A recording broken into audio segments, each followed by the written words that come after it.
Hi, I'm Emily and this is Matter of Sound. Tonight without Hattie, but we're outside Home in Manchester for the book launch of Dave Haslam. The DJ, writer and concert promoter has a new book out called Life After Dark. It charts the whole history of nightclubs across Britain from the Victorian era right up to the modern day. So I'm really excited to go meet him, chat to him and hear the stories all about those nights out across those 200 years. So let's go.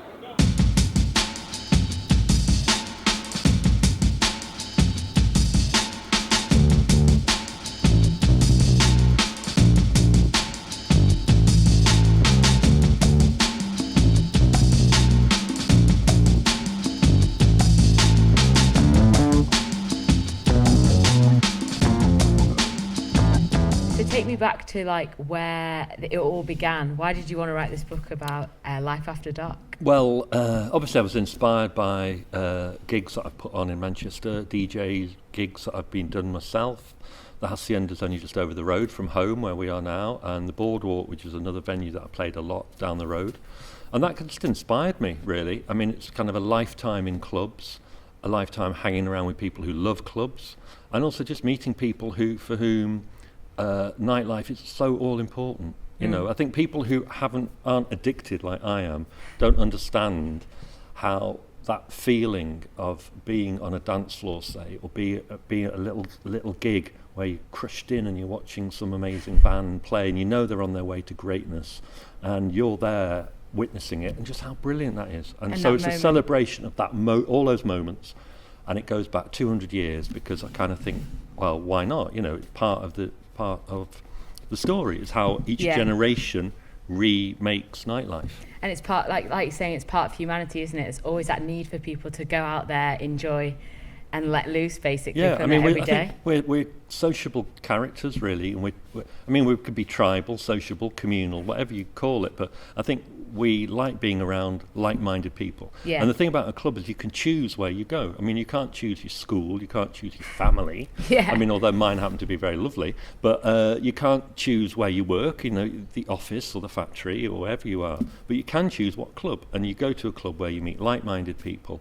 And that just gives a great feeling of solidarity and community. And I think that's part of why people are addicted to it, as well as the music. It's all those other things that nightclubs and venues can bring to you. Definitely, because you can listen to music now, can't you? Touch of a button. But going out and actually meeting those people, that is more what it's about. Yeah. For you growing up, what clubs were your favourites? Well, I mean, I had lots of different favourite clubs. I used to watch a lot of bands play. I mean, I was more of like a gig guy. Yeah. And I mean, I'm old enough to have been lucky enough to see Joy Division play 3 times. Amazing. I saw Joy Division supporting Dexter's Midnight Runners, and there were like 80 people there. To think that that's a possibility is like ridiculous. Well, it isn't a possibility. No, it isn't. But it was then. Yeah. And it was, 75p or something. And so, I mean, the live music got me first, I think. Because I was 16 in 1978, so there was lots of music happening around that, just after punk, loads of bands. And Pete Wiley, who's on the panel tonight, he was in a band called Wah, and I remember in 1980 seeing a lot of his gigs as well, and I used to go over to Liverpool and see them. And I loved all that. And then I kind of got the disco bug probably about 2 or 3 years later. So writing this book must have brought all those memories back to you. What was the most fascinating discovery you came across? I discovered, well, the thing is, Emily, if I tell you the best bits of the book, then your multiple viewers are not going to go and buy the book. All I can say is at the end of chapter 6 is the most surprising fact about Pete Waterman that you will ever learn. The music hall, which was the stuff that happened in the Victorian era, and I'm fascinated by that because it was really when all cities like Manchester, Leeds, Birmingham, etc., when they all grew, they all became industrial cities like we know they are today. And loads of people poured into those cities looking for work, and they got work in the factories and the textile mills. And at the weekends, they all went bonkers. And they went to music halls. And in Manchester in 70, you'd probably find 4 or 5 2,000 capacity music halls in the middle of Manchester. And a lot of them around Peter Street near where Albert Hall is. So a lot of venues, and the entertainment they would see there was singing and music, but also kind of freak show performers and performing dogs and escapologists. Yeah. And I went over Britain's to... Got Talent now. It's like a mix of a nightclub, a live music venue, and dreadful Saturday night TV for tuppence, And then in Leeds, there's a music hall called City Varieties, which is still around. It's one of the few surviving ones.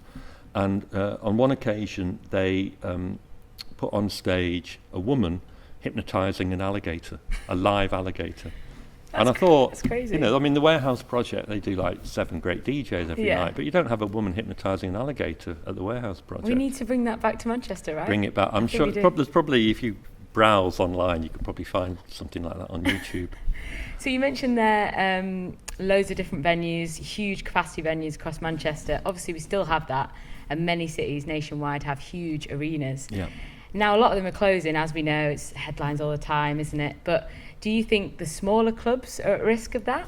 The headlines at the moment, I think, are more about really the traditional discotheque closing. The chain discotheque, the Ritzy here and the Cinderella Rockefellers and all those sort of places. Yeah. And if I'm really honest, I'm not that bothered about them because they're very mainstream. Mm-hmm. And I think if people are bored of going and hearing the same music and getting hammered and fighting in the taxi queue, then good. Yeah. And I think instead a lot of people are being more adventurous. Definitely. I know people who will save up and go clubbing in Berlin instead. Yeah. And that's got to be better than Berlin, queuing outside the Ritzy every night. Manchester particularly has got some great little clubs. Yeah. Soup Kitchen obviously is brilliant. And I like Gorilla as well. I've DJ'd there, and that works very well. Deaf Institute is a great live venue. Yeah, it's I brilliant. saw Warpaint there, and that was one of the best gigs I've seen in the last 5 years. So I think that people are still going out, and there's still great venues. Manchester still has empty warehouses, so people will always find a reason Cheeky to put raves. a PA system in them. So I don't really. I think the problem with our society is that older people look back and think that their youth was a golden age. Yeah. And although I'm actually lucky, you're talking to somebody who saw Joy Division play and DJ'd 500 times at the Hacienda. Yeah. You'd think that I would look back and go, that's a golden age. Yeah. But I don't, because when I grew up, there were a whole load of old people saying Woodstock, Carnaby Street, the Beatles. And I didn't want to hear that. And because I didn't want to hear that, I went and found something else. And I think that's what young people do. And do you think, obviously, like you were saying, there's so many great clubs out there now, and people are always thinking of what to do next, how to bring their community together again and just have a party. Yeah. Do you think any clubs could be iconic, or is it too hard to say? Because it's always, like you're saying, in retrospect. It is, exactly. It's in retrospect. If you'd walked into the Hacienda on an average Wednesday night in 1984, you wouldn't have left thinking they're going to make a number of films, a few documentaries, and Peter Hook's going to write a couple of books about this. Yeah. You wouldn't have thought that. Yeah. What do you think it is about Manchester? We've had Britpop, we've had Acid House. What do you think keeps pulling people back to the city? Well, I think we're in a lucky position, and we're kind of what I would think call a virtuous circle, where because there's that history's there, then people kind of don't write Manchester off like they might write other places off. And it attracts people from all over the country, lots of students. A lot of students have a great time in Manchester and stay on. A lot of people who grow up in Manchester love the city so much that they don't move. So it's kind of, the longer this goes on, the better. Yeah. And the bigger the story, and the more opportunities and the more potential. And actually the melting pot thing is important as well, because I think we have always had a big Irish population. Afro-Caribbean population has been really important in terms of the music. So I think that works.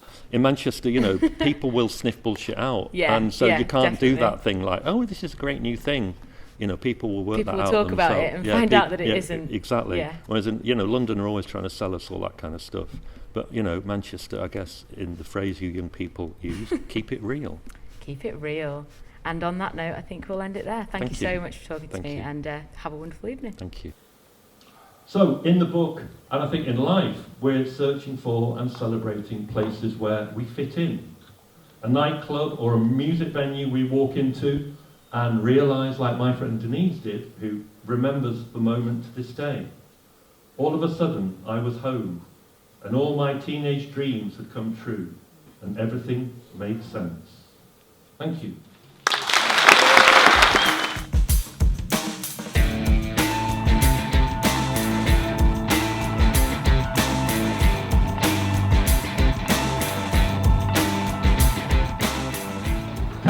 proudly present live on stage, Pete Wiley. Thank you.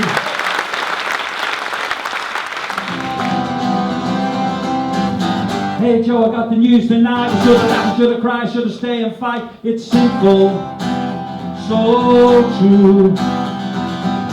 Hey Joe, I know I sound confused, but do you ever get the feeling that you're being used? It's simple, so true. Boo-hoo, sing, ba-da-da, ba-da-da, ba-da-da, ba-da-da, ba-da-da, ba-da-da, ba-da-da, ba-da-da, ba-da-da. It's simple. It's tragic, it's sinful, it's tragic. I'd be sat at home watching Top of the Pops, and if Slade were on, that was the highlight of my week. And now Noddy is sat watching me on stage.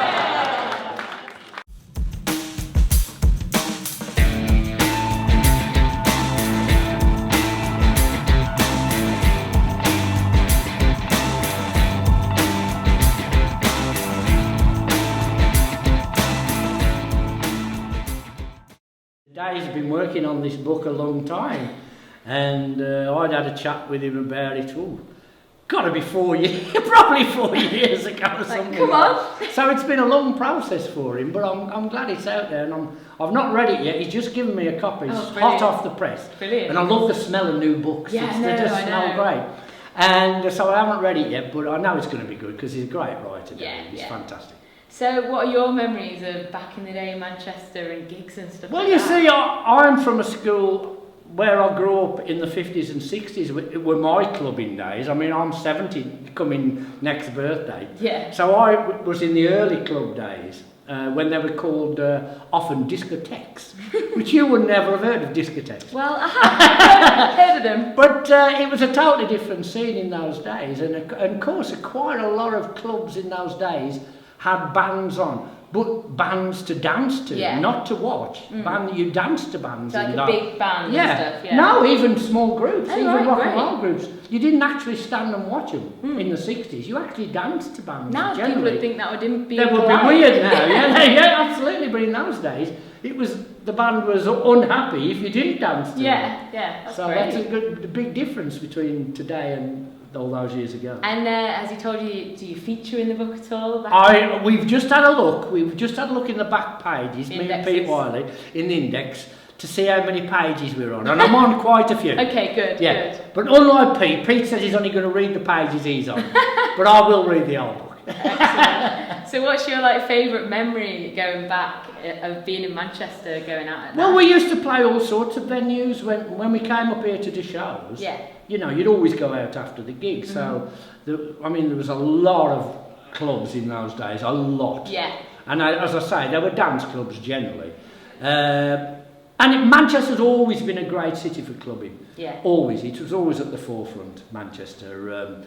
People, bands and all musicians look forward to coming up here. So the nightlife in Manchester was always incredible. Another thing I loved about clubs in those days was the fact of records always sounding great in clubs. In vinyl, I'm going back to the vinyl days, and you'd hear it through the club sound system, and you probably heard that record on radio. But when you got into a club, it sounded totally different. Yeah. And it was, you could tell the records that were made for dancing and the records that were made for listening. I mean, it was like chalk and cheese. Yeah, people really went for that discovery and that dance feel. Yeah. Well, thanks so much for chatting to me. Loved it. Pleasure, and enjoy tonight.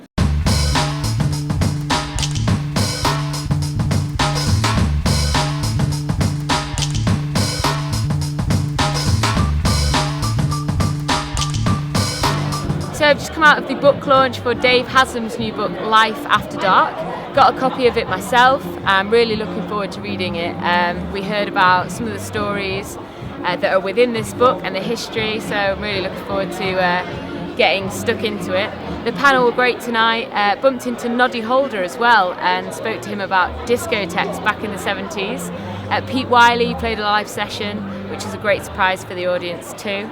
And yeah, just a great night for everyone here in Manchester. So as always, remember to give this video a thumbs up. Click subscribe as well so you can get all of our new videos right into your inbox. But yeah, we'll see you next time. Bye! This is Sue the gerbil. The other one is called Mel, and she's Love in that, the it's cage brilliant. at the moment.